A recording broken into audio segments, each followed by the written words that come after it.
دوسری چیز جو اس صورت میں ہمیں معلوم ہوئی ہے وہ انسان کا اخلاق ہے۔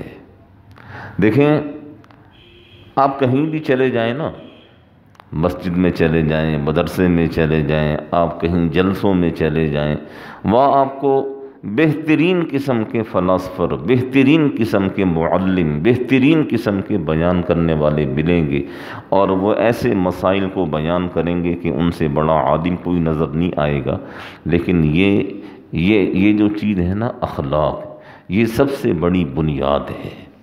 ایک چیز ذہن میں رکھیں، آپ نا ساری رات آپ نوافل میں سر گرا کر پڑے رہیں، ساری رات آپ نفل پڑھتے رہیں، اور صبح اٹھ کر آپ کسی مسلمان کو ماں بہن کی گالی دے دیں، یا آپ کا ساری رات سر میں یہ سجدے کی حالت میں سر رکھنا، یہ آپ کے کسی کام نہیں آئے گا۔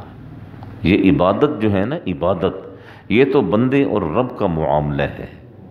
اللہ نے تو یہ فرمایا کہ زمین پر میرے جو انسان بستے ہیں، ان انسانوں میں سے تم میں سے کسی کو کسی سے تکلیف نہ پہنچے، یہ ہے بہترین اخلاق۔ اور دیکھیں، یہ ابراہیم علیہ السلام کا واقعہ اس صورت میں آیا ہے۔ ابراہیم علیہ السلام کے والد نے ابراہیم علیہ السلام سے کیا فرمایا، کیا کہا؟ ابراہیم علیہ السلام کے والد نے کہا، اے ابراہیم، اگر تو یہ اپنے عقیدے کا اظہار کرنا، ایک اللہ کی عبادت کی طرف بلانا، ایک اللہ کی طرف دعوت دینا، اگر تو اپنی اس حرکت سے باز نہیں آئے گا تو لَإِن لَّمْ تَنْتَهِ لَأَرْجُمَنَّكَ، میں تجھے پتھر مار مار کر ہلاک کر دوں گا۔ وَاهْجُرْنِي مَلِيًّا، چھوڑ کے چلا جا، ہمیں آئندہ شکل نہ دکھانا۔ تو ابراہیم علیہ السلام نے اتنے سخت بات کے رد عمل میں کیا فرمایا؟ سلام علیک، کہ میں آپ پر سلامتی ہی بھیجتا ہوں، اس لیے کہ آپ میرے والد ہیں۔ سأستغفر لک ربی، میں اپنے رب سے دعا گو رہوں گا کہ میرا رب آپ کو ہدایت عطا فرمائے۔ یا اچھا ہوا یہ ابراہیم علیہ السلام کا واقعہ یہاں آیا ہے۔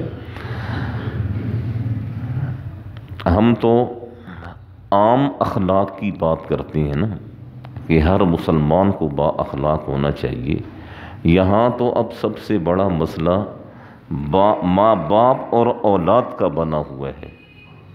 اولاد نافرمان ہیں، ماں باپ پریشان ہیں، اور ماں باپ جتنا اولادوں کو پڑھا رہی ہیں، اولادیں اتنی نڈر اور خود سر ہوتی چلی جا رہی ہیں۔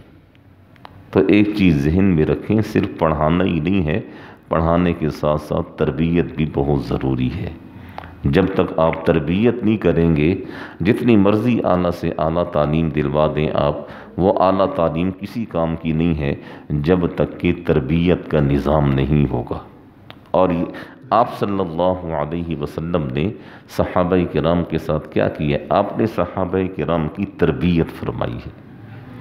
ایک صحابی رضی اللہ عنہ آئے تو انہوں نے کہا کہ اللہ کے رسول، مجھے ایسی نیکی بتا دیں جو آسان بھی ہو، میں کرتا بھی رہوں، اور وہ نیکی میرے لیے جنت کا راستہ ہموار کر دے، ایسی آسان سی نیکی بتائیں۔ تو آپ صلی اللہ علیہ وسلم نے فرمایا کہ آسان سی نیکی یہ ہے کہ اپنی زبان کو کنٹرول کر لو، تمہاری زبان سے کسی کو تکلیف نہ پہنچے، نہ تمہاری زبان سے کسی کی غیبت نکلے، نہ کسی کو گالی دیں، نہ کسی کو برا بھلا کہیں، بس اپنی زبان کو اس حد تک آپ کنٹرول کر لیں تو انشاءاللہ آپ سے بڑا، آپ سے بہتر مسلمان اور کوئی نہیں ہے۔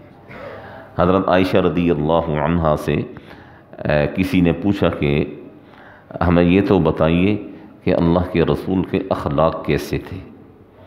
تو حضرت عائشہ رضی اللہ عنہا نے کیا فرمایا؟ آپ نے فرمایا کہ یہ پورا قرآن اللہ کے رسول کے اخلاق سے بھرا ہوا ہے، پورا قرآن اللہ کے رسول کے اخلاق سے بھرا ہوا ہے۔ اور ہمارے اخلاق کیا ہیں؟ جس سے ذرا سی بھی کوئی تکلیف پہنچ جائے تو ہم سلام دعا سے ہی جاتے ہیں۔ یہ سلام دعا تو یہ عام ایک ماحول کی بات میں کر رہا ہوں، ہم میں سے ہر آدمی اپنے اپنی برادریوں میں، رشتہ داروں میں، خاندانوں میں دیکھیں، ہم خود ظاہر ہے خاندانوں والے ہیں، رشتہ داروں والے ہیں، ہم دیکھتے ہیں قریبی رشتہ داروں کو انسان معمولی بات پر چھوڑ دیتا ہے، آنا جانا ختم، دعا سلام ختم، یہاں تک کہ مرنا جینا ختم، غیروں کو اہمیت دیتا ہے، اپنے رشتہ داروں کو انسان اہمیت نہیں دیتا ہے۔ اس چیز سے آپ صلی اللہ علیہ وسلم نے